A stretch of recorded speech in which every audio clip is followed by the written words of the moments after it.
we are delighted that someone with your expertise in statue and your love of Rhodes College has really been our partner and friend in this. So thank you for making time for our families this evening. I have just a couple questions for you that I know people would love to hear about. And after we're done talking, I will turn this back to Dr. Hartwine, and then she will introduce her team. They are in the best position to sort of talk with families about what to expect at Rhodes College and any questions you have about education or safety this spring. And then she's prepared to take questions through the Q&A button. So feel free to put them in there now as you think about it. So Dr. Threlkeld, you and your Baptist colleagues at Baptist Medical have really worked with us hand in glove, day by day, to help us create our health and safety plan. You have guided us from our early decisions in March through the very painful decisions we had to make this summer about remaining remote for the spring, and then through our planning to reopen the campus in a de-densified way for the spring semester. As you know, we have contact tracing, testing plan, isolation and quarantine space. You know, what is it about this plan that has given you confidence and has made you able to support our intention to invite students back to campus? Yeah, and first of all, thanks very much for having me. I really appreciate it. And in addition to my having attended Rhodes, my mom, dad, brother, sister-in-law, 3 aunts, 2 uncles, and assorted cousins went there too. So I have a lot invested in this college, and so I love it a great deal.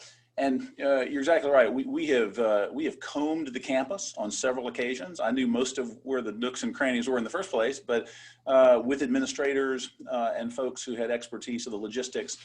And so we have put in place, with the help of the Baptist Hospital, of which the full resources of Baptist have really been put into this.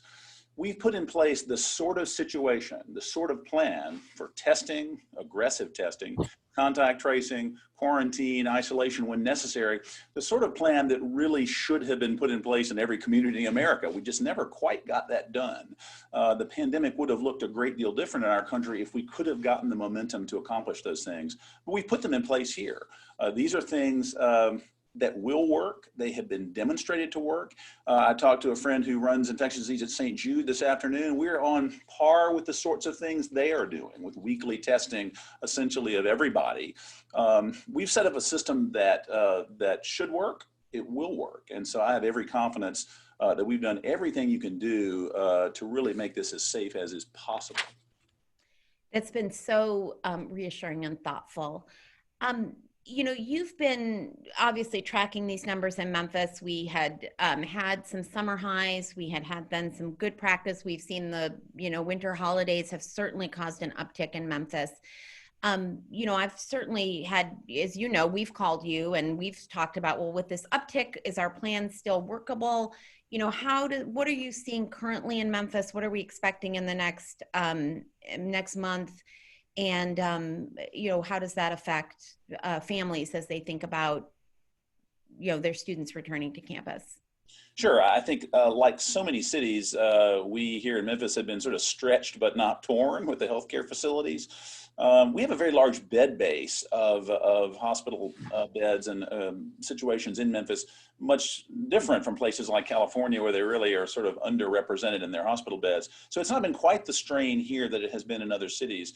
There's no question that when things came down in the summertime, people said, well, why didn't it go away? And I said to people, maybe it did go away. Maybe this is a way. And sure enough, the numbers have been up significantly. Tennessee was the #1 state in the #1 country in the world a couple of weeks ago and made the national news.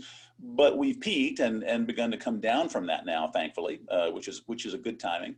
But I think we've taken a lot of steps really to get past that. I mean, I think that the things that we're doing on campus are going to be a tremendous insulation from any community. I mean, this has still got a fair amount of community transmission in every city in America right now. And I think as we look at things, there's going to be one more jump in transmission in the country. The Christmas holiday rush, as it were, is just about to hit. It's hitting right about now, and it could last anywhere from 4 to 6 weeks. And I think after that, we're going to see a slow decline toward normal life. And you overlay that by the vaccine that's coming out, that's going to first take those people at the highest risk. And then we hope very quickly, and we are pushing hard to get it down to everyone, including college students and the like, to make this a return toward normal. It's going to be a while, but I think the things that we have set up on campus are going to insulate that from the degree of replication of this virus that still is in some communities. Mm-hmm. You know, as I think about the experience our students will have, and as you've talked about, we have lots of safety protocols in place. We're going to need to be, you know, pretty firm about and encouraging about keeping these pieces in place, but it's still college. You've been a student, you've been, you know what it is to be a young person at Rhodes. You know, what is your advice for our students as you think about their ability to both have fun on campus and really have an on-campus college experience and yet keep themselves safe and not be transmitters? You know, it's not just about, you know, we're a community. So we have to think not only about our own health, but we have to think about the impact we might have on our beloved professors or our, you know, staff members, et cetera. So what advice would you give to the students as they think about coming to college in the midst of a pandemic?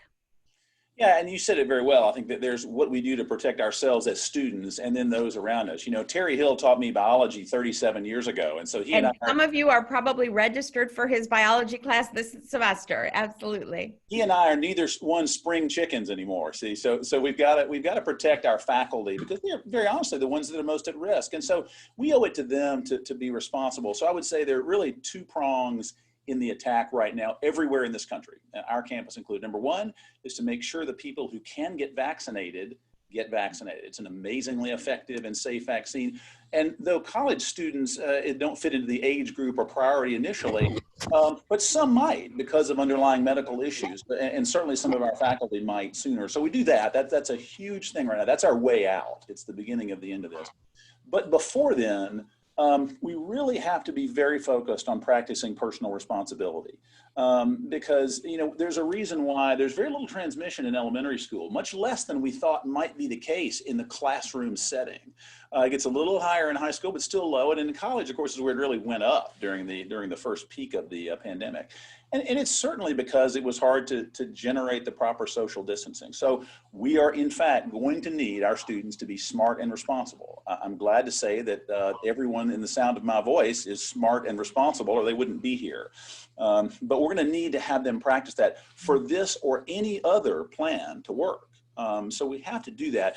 And, you know, it's not we don't fully understand this virus. The idea that I saw in some larger campuses, particularly, you know, people just said, well, I'm just going to go ahead and get it and have it over with. We don't know what that means because there could be some neurologic issues that we're discovering more and more. So we need to do that for our own protection, to be sure, and also to be sure for the protection of our faculty. When we see our parents and grandparents, we need to protect those people as well. We can do it, and we have the system set up to do it, and we just have to follow through.